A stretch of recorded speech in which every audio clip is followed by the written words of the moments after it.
Wonderful. So we're going to have our conversation now about giving. And last week, as many of you will know, we heard about our vision from Lizzie, our rector. And if you haven't watched that yet, or you want to catch up, you can catch up on the YouTube channel. And also our vision booklet is available in the foyer as well in print form or online if you want to catch up with the vision. And this week we're thinking about our response.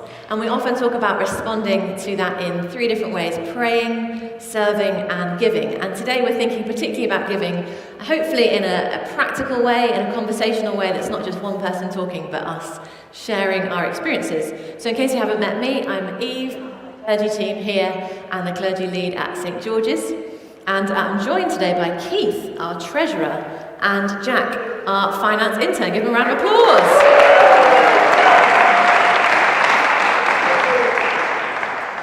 We're going to think a little bit today about the practical ways of giving, what it says in the Bible, and our own experiences and our response. So, Keith, first of all, tell us a bit about who you are, story with St. George's, and what you do day to day. Yeah, so I've been coming to St. George's for about 15 years now. I come with my wife, Catherine, so she's on stewarding, which she's just started doing just recently. And I have two sons, Joel and Paul, who are both doing research in particle physics, which sounds pretty grand. And what do you do? Well, yeah, during the week, I actually work for Supertram. I'm the head of finance at Supertram, which is down in Sheffield. But also, as Eve has just sort of said, I am the church treasurer as well, so I keep myself quite busy. Amazing. And what has been your journey with giving as a Christian? Tell us a little bit about that. Well, I didn't grow up in a Christian household, so giving was completely new to me, so I had to start from scratch. And when I was a new Christian as a student, the teaching that I got is that, you know, if you're part of a community, and we heard quite a lot of being part of a community on those videos, that actually, you know, you have a commitment to that community, and that includes a commitment to give to it, and that shows that you're in, if you like, you know, that you're actually in with that community. And is there a passage of scripture or Bible verse that's particularly helped you through that journey? I mean, there are a number, because there are a number of these, but I think the one that really resonates with me is the passage sort of in Mark 12 about the widow's mite. And the thing I like about this is that, you know, you see Jesus actually look and with people bringing their gifts into the treasury. So he sees people come in, the rich people come in, and they throw their things into the treasury with a great sort of fanfare. And then the widow comes with those 2 copper coins, not of much value, and puts those into the treasury. And then after this has happened, Jesus goes back to the disciples and says, look, you know, the rich people, they gave out of their wealth, but the widow gave out of her poverty, and her gift was really significant. So we might sort of think, look, we're not rich, we can't give very much, and you know, we might think, well, we'll leave that to the people that have got great jobs and everything else. But the story for me shows that, you know, that giving is between us and God, and whatever we give is significant.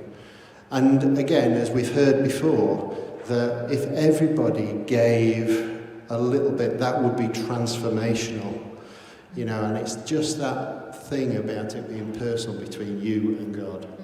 Thank you, that's really helpful. And Jack, welcome. Hello. Tell us a little bit about who you are and what's brought you to St. George's. Yes, hello, I'm Jack. I'm the finance intern, so I split myself here 2 days a week and with Leeds Diocese for the rest of the time, kind of doing finance and data analytics. I've been coming to St George's for the last 4 or 5 years, both as a student and now as a young adult, my fiancée Harmony. And we are a member of a small group on a Tuesday. Shout out to Josh and Chris's small group. That's I've been coming here for about 5 years now. And what's been your journey with giving? Is your story similar to Keith's or a bit different? No, it's very different. So I grew up in a Christian family, and so both my parents not only took me to a Church of England church, they both worked for the Church of England. So giving has been a big part of our kind of family life for a long time. And it's fair to say my brother and I, when we were growing up, did not get it at all.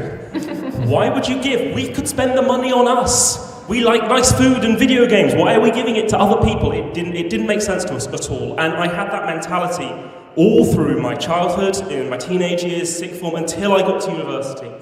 And I think a real transformational moment for me was in St George's about 5 years ago as a first-year student, and hearing a talk on giving in our student ministry about what is important, why the student actually I should engage with it. And again, hearing from Keith as well about the Bible passages, is there kind of verses and things that help you in that? And does that relate to how you give to church and other things as well? Yes. So, a big Bible verse that I found very useful when I was first starting out with giving was 2 Corinthians chapter 8, verse 5. Now, all of 2 Corinthians 8 is really good, and if you want to explore more about giving from a theological perspective, go and read the rest of it. It's brilliant. I'm going to focus on this verse. And they exceeded our expectations. They gave themselves first of all to the Lord, and then by the will of God also to us. And this perspective change really helped me when I first started giving. I am giving as an act of worship. Not because it's about me, not because I'm giving to something, I'm giving because God wants me to, I am giving to the Lord. And that was really helpful. About 2 years ago, I started kind of reevaluating my giving, and I found it really overwhelming. It was about the time when BLM was massively in the news, when the environmental crisis and environmental charities were becoming really big and wanting lots of money, and plus all the other charities that do really great work around the world in the UK and abroad that I want to give, that I want to support. I agree with what they're doing, and I had no idea where to start. I want to give to church. Church is great. I love being at church, but I also want to give to many other causes. And this passage really helped me. It really helped me put things into perspective. I am giving as an act of worship. I am giving because I am a Christian and I believe that it's right. Amazing. And it's really helpful to know that when we give to St George's Church as well, we also give of our income to our mission partners, both abroad and in Leeds. Yeah. Now, Eve, you've asked us questions. I have. So I think it's your turn. Okay. So, I mean, obviously, I don't know what your story is like compared to mine and Jack's. Obviously, you are part of the clergy, so you give a lot of your time to the church. In fact, the church pays you. So how do you go about thinking about giving, if you do give at all? Yeah, so I grew up going to church, but I wouldn't say in a Christian home. So again, giving money was quite unusual. And when I was a teenager and found my own faith and went to another church service with young people, it was quite a big deal to think about giving some of my income from my part-time job or my pocket money or whatever to the church. And that was quite unusual for my family to talk about. Again, at uni, that was really helpful for me in thinking about giving. And we had really helpful understanding about giving to God and learning slowly to budget. I wasn't that great with money at university. My terms were quite short, and so I wouldn't think of it as like 3 months. I'd think of it as like however many weeks I was at uni, and then have to think about it at the end. But also at university, I gained a real appreciation of being a Christian in the West, being a Christian in my position, that even on a student loan, globally, from a global perspective, I was relatively wealthy.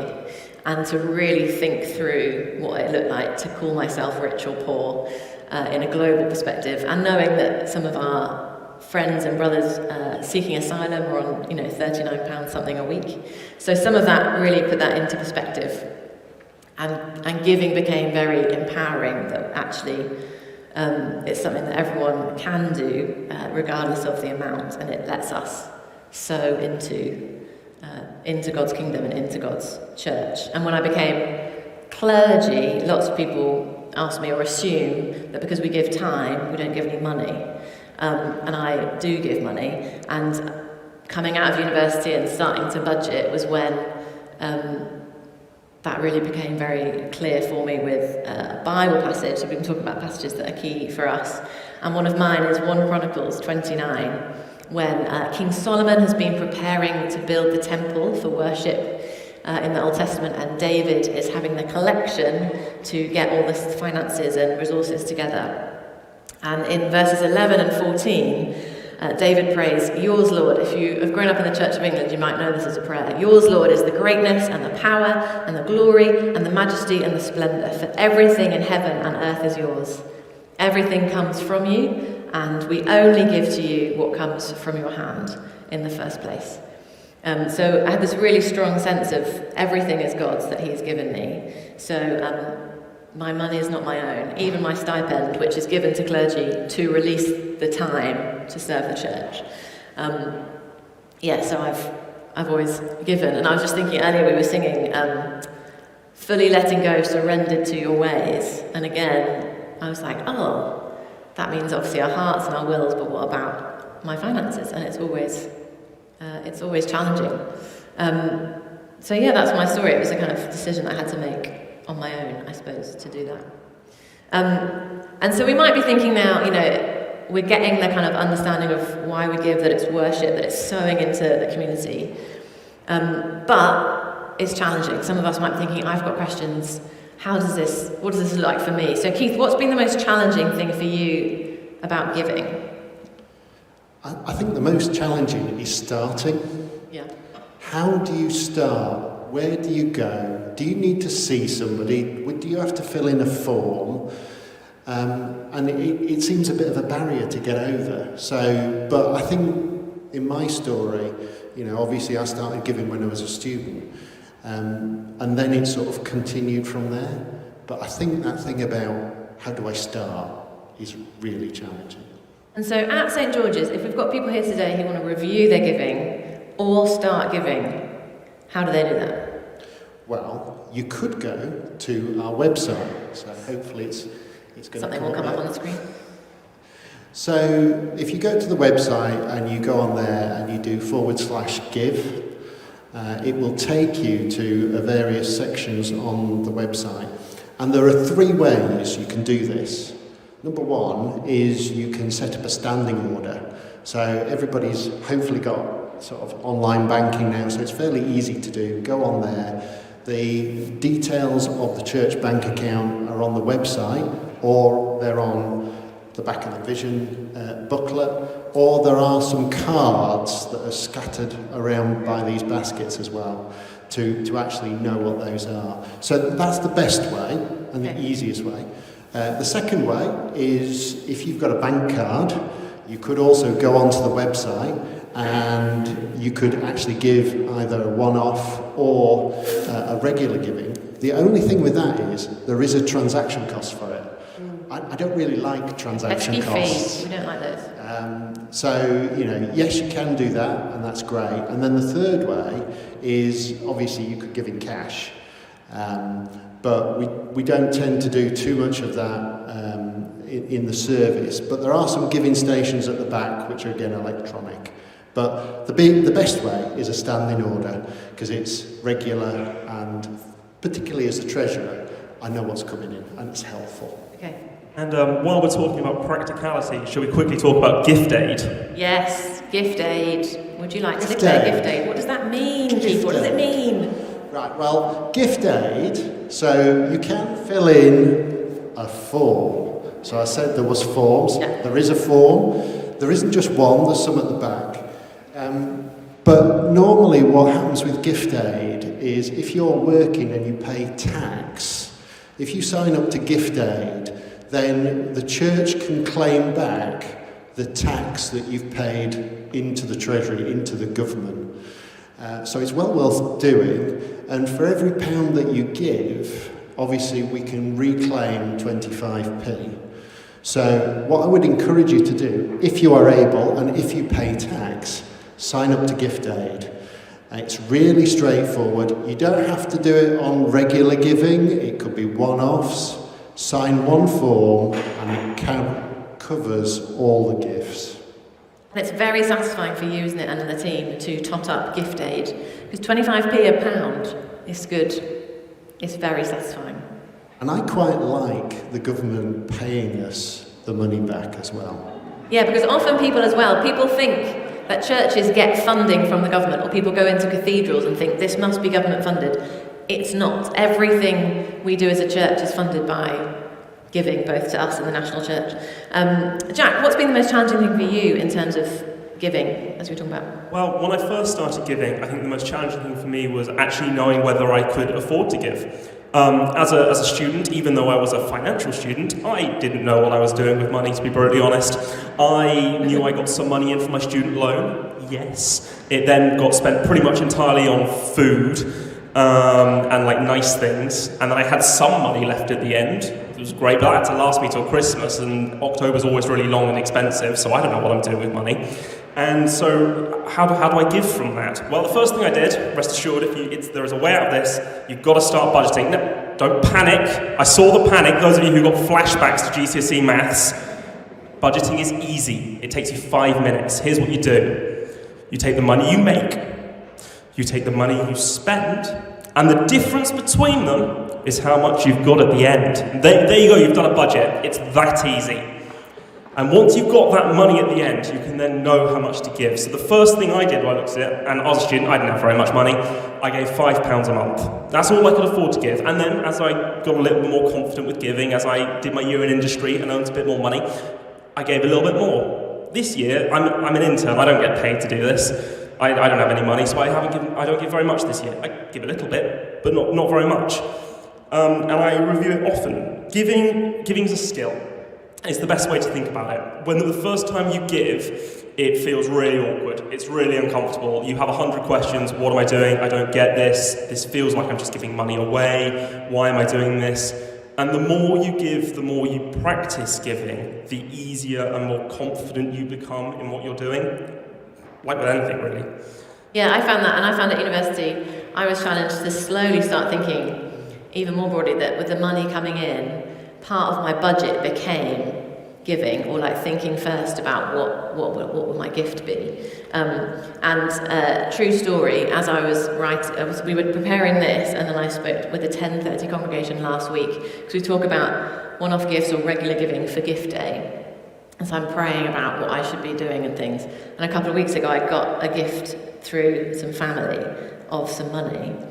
And I was like, this is great, amazing. And then I was literally praying about what would be my gift to the church for Gift Day. And the Lord was like, hello, you've just been given some money. So I was reminded of that. Everything I have comes from you. And any other scriptures that help you on that? Yes, there is a really powerful scripture about this from 2 Corinthians 8, verse 13. Our desire is not that others might be relieved while you are hard-pressed, but that there might be equality. And this is the goal. It's equality. We understand, actually, for some of us, giving is a challenge. Month ends, we might be living paycheck to paycheck. What goes in almost always goes straight out, and that's okay. And for some of us, we might be in quite prosperous times where we're doing quite well and are very fortunate, and that's okay too. The goal is equality. Yeah, and I think it's worth saying, like we said in the church news, budgeting as well as giving is that kind of skill that we can learn and be diligent with the resources that God gives us, which is why we offer things like Cap Money to be able to partner with them and help people budget wisely. It's also why we have a financial hardship fund as part of St. George's that was set up in COVID-19. Because in the Corinthians context, the context is they needed to be serving the poor in the community. Our context and our need is to fulfill the vision that God has given. But we have provision. We actually have plenty of provision in our financial hardship fund for those who are struggling. So we're able both to help those and to challenge and encourage one another to give. And in that Corinthians passage, it says God sees the amount that you give, and he sees it from what you can give. It's not about what you can't give, it's about what you can give. And so in all of this as well, it's worth saying, Keith, you are our treasurer, so you work full-time. You are our treasurer. What does that look like, doing that for St George's? Yeah, well, it is a bit of a challenge because I've got a full-time job and I'm treasurer. And do we pay you to do that? You don't pay me to do the treasurer. He serves in this role, guys. It's pretty great. It's pretty great. I know. I think it's great. So, being treasurer, what does that mean? Well, obviously what I do is look after the finances for the PCC. And what does that mean? Well, there are bills to pay, and therefore I have to approve payment of bills. There's a staff team, and they'll all be very pleased, hopefully, that we actually do a payroll and pay them. So I get involved in that, obviously. But I don't do this alone. We do have a finance administrator that works in the office, so Catherine Heath sort of works in the office to do those transactions and help the very practical bits and pieces. But then I actually do a set of accounts, management accounts, each quarter. So, what time's a year? I just checked earlier that I was getting that right. And Keith was like, you know what quarter is? I was like, I'm just checking that I'm getting it right, because other times I've got it wrong. And with that level of financial skill, Eve, you could be part of the team. It's great fun. But obviously each quarter we prepare those accounts, and those go to the Treasury team, and they ask questions and they scrutinise it and they look at it. And then it goes to the PCC for approval and review. So actually, it's gone through about 40 people's review. So it's not just me, that there is a whole raft and team of people that get involved in finance. And how long, in terms of your serving and sowing into this diligence and this, making sure that lots of people can be part of looking at our finances, how long does it kind of take you kind of weekly to help us? Well, I mean, it varies week to week, but I'd say it's probably about 8 to 10 hours a week.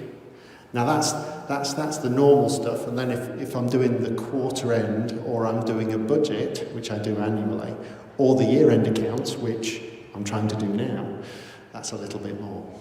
Yeah, and I've been so encouraged coming to St George's the past few years, being involved in quite a few different churches, and I can genuinely say that the diligence and the both the faith-filled attitude towards finances we have, and the diligence to sow resources, not just into buildings, but even buildings, because this is used all week long, but also to people and to staff who then release loads more people in ministry, not just to do everything themselves, but release people. So I've been really encouraged. About you, have you? Yeah, it's been absolutely amazing as the intern to meet this amazing community of people behind the scenes who I think most people don't even know exist, who, let's say, review these accounts, and the diligence and commitment they put in to making sure that, as a church, both us, Holy Trinity Lane and Wrangthorne, are run well and effectively, we are good stewards of money, so we don't waste money that is given to us. We try and look after it as best we can.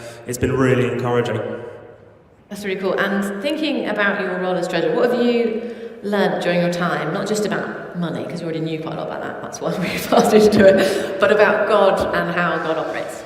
Yeah, I mean, it's a great job to do. It takes some time to do, but it's seeing that God's economy is not the world's economy. Mm-hmm. You know, I did say this a week or so ago to the morning congregation. I was looking through the year-end accounts, and I was making some adjustments to them. And I'm thinking, I know what it says now. I'm expecting it to be less, and it was more. Wow. You know, and it's just those things that come out when you just go through. And I think it's when you're sort of going in God's direction, you are in that way of saying, this is where we are, then those resources and finances seem to flow. And what's been happening in the past 2 years? We've been going through some really difficult times globally. but just thinking practically about that, what's that look like for us? Yeah, I mean, obviously, in the last few years, it's been really tricky. I mean, we have got a church centre where most of the student teas are, which are down at the bottom of the steps. But we do hire that out to various people for income. And with COVID, we haven't been able to do that. So we've had a big reduction of income. So that's been a challenge. And when we put the budget together, we've got a big gap. So I wish it was as easy as how Jack had put it, in that you have your income and your expenditure, and you've got a gap. But we try and fill that gap. And we've gone back to the PCC over the last few years and said, well, we've got this gap. But in 2020, which was the start of the pandemic, we ended the year, we started with a very big gap, and we ended the year almost break even, within £1,000 of break even, which was amazing. Yeah. You know, God's provision to us was amazing. So, what's happened in 2021? I am still doing the numbers, and we did come back to the church last year and say there was a gap of 156,000. And now, I think it is a surplus, a small surplus, but a surplus. Yeah. Now that doesn't just come about. I think there was a lot of work in that. There was a lot of hard decisions that had to be made. We had to cut our costs. But obviously God was in it. God was in it, and God provided for us. And he's just amazing. Mm-hmm. So it feels like we haven't actually had to cut down on what God's asking us to do. I don't know if that's been your experience in the team as well, Jack, of seeing what's happening. No, it hasn't. It's been really amazing. I think, hopefully, you see it on a Sunday, but our teams have grown, and our ministries have grown over the last, the last year, but the last 2-3 years, with the now 3 churches in one, with Holy Shrewsbury Lane, Ranthorne, with our kind of student team that's grown massively over the last 2 years, even during a pandemic. And that's what I see on the surface. I think if you go into every team and ask, how has your ministry grown? How have we seen new people come to faith? They can all have amazing testimonies of that. That's fantastic. And we're coming into land in a moment, and we're going to think about our response. But in terms of this year and looking forward, Keith, and how we could use our money, but how we could use it with generosity, what does that look like for 2022? Yeah, I mean, we put a budget together for 2022, and although the last 2 years have come out well for us, what we've done is I've put the budget together looking at what do we need to resource our vision. So not looking at it from a spirit of constraint or of lack, but a spirit of generosity and blessing, really. And therefore, we've looked at the vision, we've looked at what it costs to actually move forward with that vision, and we've put those costs together and then compared that to our income. So we haven't done it the other way around and said, what income do we think we're going to have? What can we do with it? We're saying, this is what we think God is calling us to do. This is where we think we're doing. And we do have a gap, a funding gap, and it is a significant funding gap in terms of where we've got to. But we do have reserves. And over the last few years, we've said we will continue to budget and continue to resource the ministries that we're called to as a church. And the PCC have said, we back that. You can use some of the reserves. You can do that if you want. We haven't had to do that up to now. Whether we need to do that this year depends on our response as a church. But we do have those reserves there. But what we would love to do is we'd love for people to give and fill as much of that gap as possible.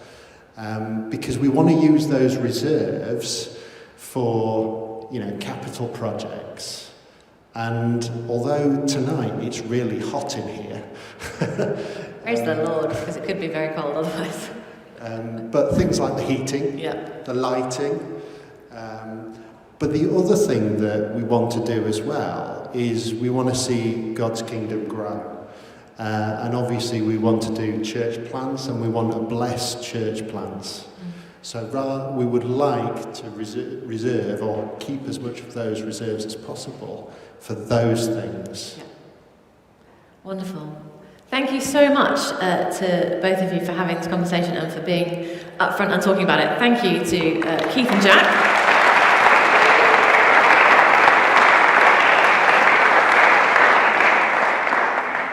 So we've talked through quite a lot of stuff today, and one of the reasons for that is to really show what it looks like to both be good stewards, to be faith-filled, and to think about our own personal response to God's generosity to us, and also what it looks like, as Keith said, to be in, to say, I'm in at St. George's, thinking of it in our worship to God who gives us everything in Jesus.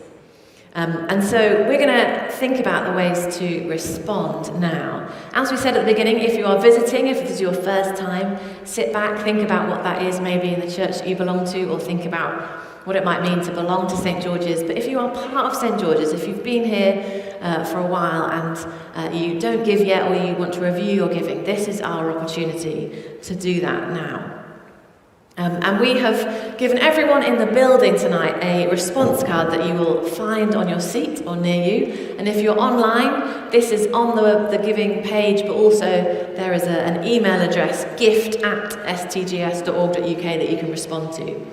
And on the back of this card, there is ways to respond in how we think as we pray, as we reflect, how we're going to pray, how we're going to serve practically, and how we're going to give to the vision of St. George's, to show that we are in, to show that we are part of it.